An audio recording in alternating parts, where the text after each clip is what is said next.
We was right atop said corner and sailing into it, her leading me on like I were the scared one and her the hero. "No, no," she says. "It's the next one. Down there, see?" It were quiet. Too fucking quiet.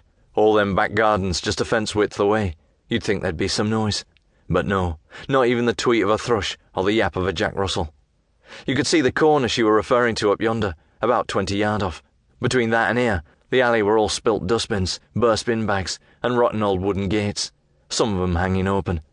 A few poles of scaffolding lay rusting to the one side, with nettles growing up between them. There was somewhat black next to an old wooden crate, and I think it were a dead crow. "I'm really glad you came with me down here. You're such a big, strong man. I feel safe with you. Come on." We walked on, her dragging us more like. I don't want to sound like a ponce, but something weren't right here. I sensed danger. Do you know what I mean? I ain't a chicken or nothing, but it ain't clever to go looking for it. And here I were, waltzing down a dark alley with a strange lass who had somewhat of the gypsy about her. "Come on," she says, yanking on me arm. "It's just round this corner. I mean—" "Look," I says, digging me heels in. "Maybe we ought to—" "Come on, you ain't chicken, is ya?" "Fuck off, course I ain't." "You is, ain't ya?" she says, poking me ribs. "Eh, chicky, eh?" "Fuck off, you dirty fucking slag," I says, batting her away. "You what?"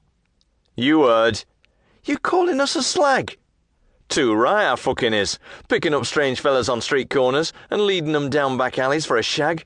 What's that if it ain't a fucking slag?" "You cheeky bastard," she yells, turning them filthy eyes on us.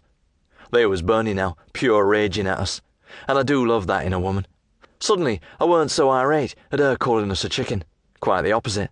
So opposite, in fact, that I had to pop a paw in my pocket and adjust myself sideways. "What right you got to say that?" she says. "You ain't got no right. I got a fucking boyfriend. No one calls us a slag. You really thought I'd shag you? Don't make me laugh. Look at you. What are you, a beggar or something? You're fucking dreaming me, and if—" "Ah, Trish, you fucked it up." I didn't know where this new voice were coming from. Sounded like behind us. But when I turned that way, there were no one. "You fucked it up again," it went on. "You meant to lure 'em down here and keep 'em sweet, and then me and Nige jumps out and—" "Fucking shush it, you twat." This were another voice, just as hard to place in terms of where it were. Mind you, I could hear some rustling and twig snapping behind that fence, and the way them overhanging saplings was swaying didn't look natural. "Fuck off!" the bird were yelling in that direction. "Weren't my faulty." I grabbed her and stopped her gob with a paw, holding her firm around the middle. Then I stood stock still and arced, watching the little holes in that fence. The bird was struggling under me arm, so I pulled her tighter until she squeaked like a dog's toy, then went still and quiet like a good girl. I were glad she got the message. There was something going on here, and I needed me wits about us. I might have known this would happen. I should have gone straight home after leaving dogs like normal. Or when the bird had stopped us back there on the street, I should have known there and then that you don't want to be going down dark alleys. There's danger in the world these days. Every fucking direction you turns in, there's folks wanting to rob you and hurt you. And if you're a bird, they wants to rape you and all. Even some fellas get raped, so I heard.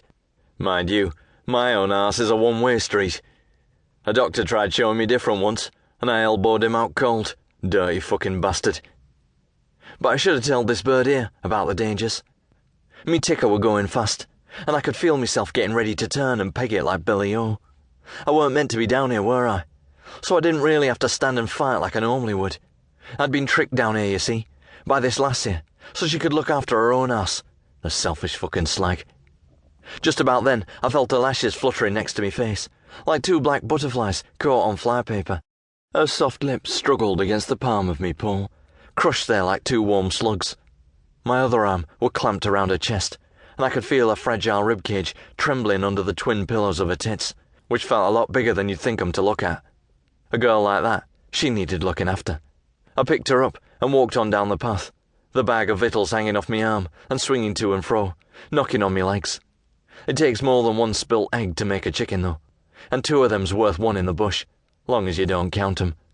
I turned the corner whispering, "You was right, girl, there is trouble there. Two of 'em behind that fence back there. Aye, them's who you must have heard.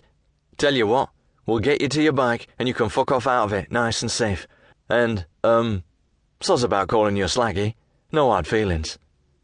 I had her in me arms like a babby, face tucked into me shoulder with the relief and emotion of it all, me saving her from them nasty fellas. I couldn't blame her for not wanting to look at us in the peepers. She felt ashamed like as not. She'd called us 15 times a cunt just now, and I'd gone on to save her life. But I didn't give a shite about that.